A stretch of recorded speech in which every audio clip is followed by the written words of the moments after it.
Приветствую вас на канале Две войны. Многие историки убеждены, что под конец войны у Гитлера замечались явные признаки сумасшествия. Отгородившись от внешнего мира в подземном бункере, он разрабатывал фантастические планы, которые, несмотря ни на что, должны были привести Третий Рейх к победе. И в этом видео я расскажу вам, как фюрер хотел спасти Берлин от Красной Армии весной 1945 года.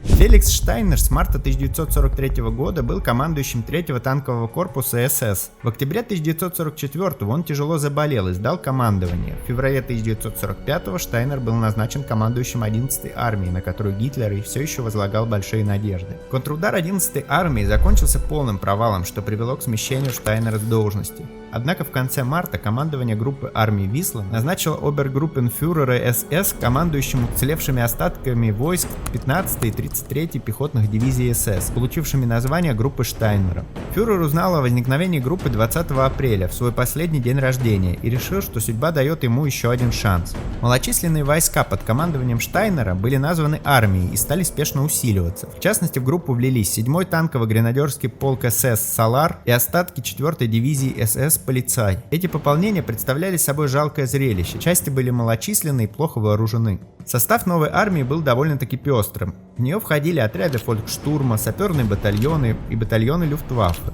Фактически в решающий бой должны были пойти все, кто способен держать в руках оружие.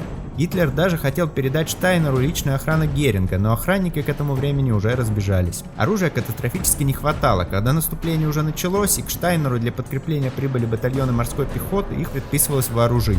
За счет того оружия, которое можно отобрать у пожилых солдат и батальонов фолькштурма.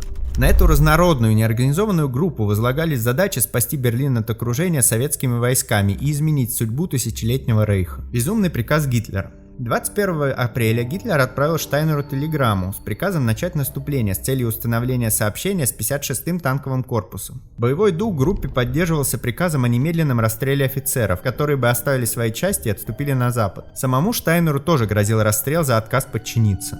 Вы лично отвечаете передо мной вашей головой за выполнение этого приказа. Фюрер явно переоценивал силы группы Штайнера. В конце телеграммы он заявил: от успешного выполнения вашей задачи зависит судьба столицы Германского рейха. Фюрер предполагал, что существует реальная возможность создать новую сплошную линию фронта и спасти столицу Германии. Непосредственный свидетель этих событий, генерал Курт фон Типпельскирх, назвал эти планы фюрера лишенными всякой реальной основы выдумками. Мало кто сомневался в том, что к этому времени Гитлер уже полностью утратил связь с реальностью, чего стоит только одно его заявление относительно планируемого наступления Штайнера.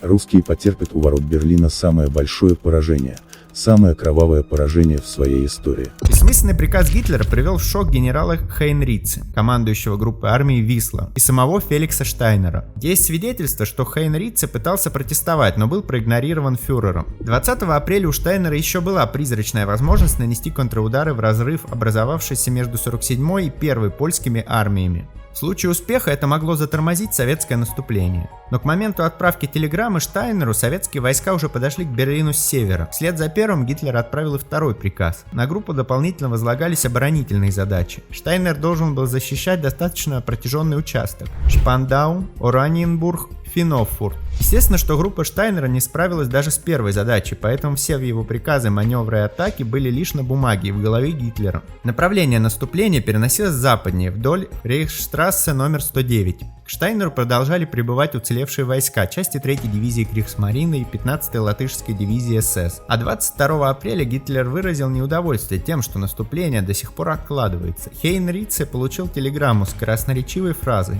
«Фюрер ждет, что наступление начнется еще сегодня». И это требование было в точности переадресовано Штайнеру. 23 апреля войска Штайнера все-таки устремились в атаку, которая очень скоро захлебнулась. Группе даже пришлось отступить, оставив занимаемые прежде позиции. По просьбе Штайнера Хейнрице передал ему в подчинение 25-ю моторизированную дивизию. 24 апреля группа пополнилась еще кое-какими частями, в том числе 5 батальонами морской пехоты. 25 апреля Штайнер предпринял еще одну атаку, но в этот раз в направлении Шпандау. Польские части вновь выдержали натиск и к вечеру заставили противника отступить. Напряженные бои продолжались весь следующий день. В итоге был сделан неутешительный вывод.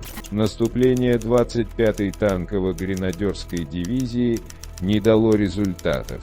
Хейнриц опять попросил разрешения прекратить бесполезные атаки и перебросить группу Штайнера на более важный участок, в район Пренцлау. Гитлер отказался отменить свой категоричный приказ. Он все еще верил в успех контрудара. 27 апреля советский 89-й стрелковый корпус 61-й армии форсировал канал Гогенцоллерн и начал быстрое наступление по его северному берегу. Это создавало угрозу захода в тыл группы армии Штайнера. К 29 апреля части 61-й армии вплотную приблизились к позициям немцев по обеим сторонам канала. В сложившихся условиях Штайнер принял решение об отступлении к Эльбе, и 3 мая 1945 года он сдался в плен британским войскам. На самом деле неудача группы Штайнера не была каким-то стратегическим просчетом или ошибкой. На тот момент у него действительно не было шансов. Даже в случае локальной удачи деблокирование Берлина никак не повлияло бы на ход войны для немцев, а только увеличило бы число жертв. А как вы считаете, был ли у Штайнера шанс на успех? Свое мнение пишите в комментарии, ставьте лайки и подписывайтесь на мой канал. Все это очень поможет в его продвижении.